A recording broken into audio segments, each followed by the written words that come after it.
Friends, let's shake it up and talk about our feelings today, because I know that we've never done that on this channel, and here we are. Also, Encanto, man, it's so good. I wish I had talked about it sooner, because I was late to the bandwagon, but it is a bandwagon worth riding. Please go watch this movie. Specifically, I would like to talk about Isabella and her song, What Else Can I Do?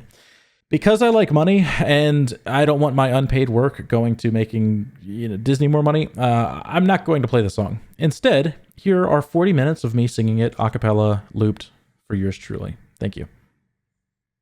The point of this video, however, is honestly, I think I just wanted to talk to you guys about what this song meant to me as a creative person, constantly in their feelings about what people will think about the content that I am creating. It's also maybe to convince my nerdy brothel of supporters to go out and watch this movie and cry your eyes out. Anyway, Isabella, the first time that I watched Encanto, I hated this character. Like, what an unrealistic, perfect Barbie character. And like, there's some lines to Mirabel that I'm just like, dude, fucking kick rocks. And then always has something to complain about, while Louise is, literally carrying the weight of the family, and Mirabel is doing nothing. I mean, not doing nothing, but has like no special ability. Like, how are you possibly complaining right now? And honestly, there's a bigger point to that. But that's not what this video is about. But that is a toxic way of thinking about it. And so we should acknowledge that is toxic and not do that. Everybody has their own struggles. But then I watched it again and again, and this song has quickly become my favorite, and it really reshaped how I consider her now. Once it really, opened my eyes to understanding her struggle. She is the family creative that makes beautiful things that everyone knows are going to be beautiful, and they dream of being able to imitate that. And the pressure that comes with creating and only ever being able to create with that same set of paints and never do anything but make the things that other people enjoy. But you're tired of it. It's taxing as fuck. It's toxic. It's the most unrealistic thing about her now. And that she was able to keep up a facade for so long in order to create what the village needed instead of what she genuinely wanted, or even wanted to say or act or feel. Like, it's so important.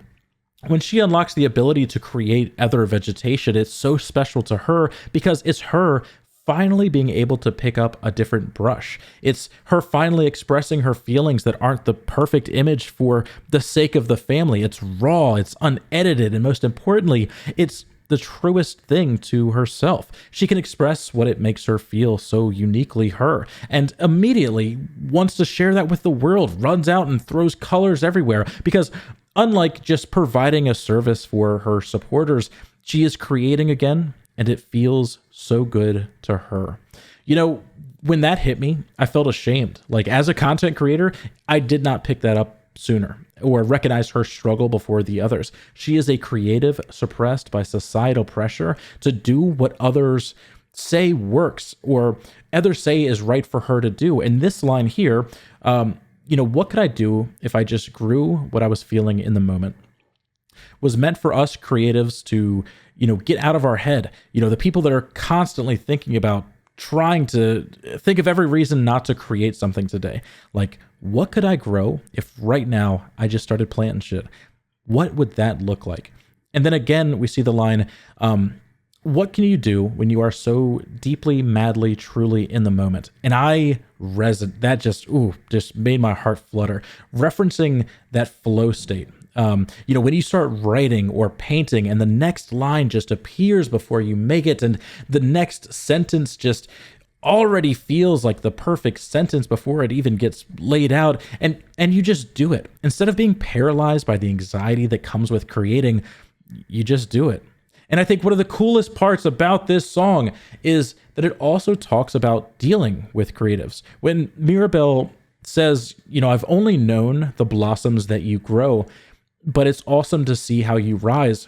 From her perspective, she has only ever known the perfect image that Isabel has painted for the public, because that is what was demanded from her. She saw the happiness that created, so she wanted that happiness for the world. And put her own desires on hold while she continued to do what made other people happy.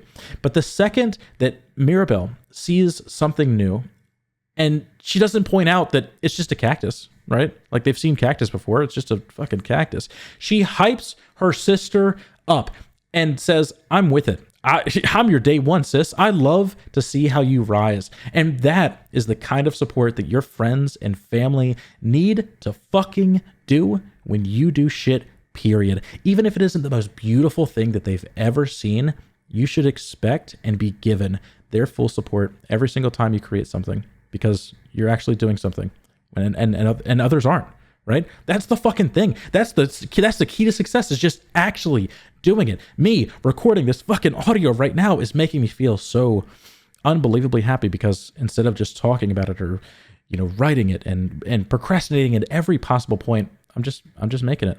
And that's important. And it's also important to understand how to support our friends. Ever since the importance of this song really hit me above the surface level of, oh yeah, she could only grow flowers and now she can grow other things. That's great. I've truly tried to consider what I could create if I just existed deeply and madly and truly in that moment.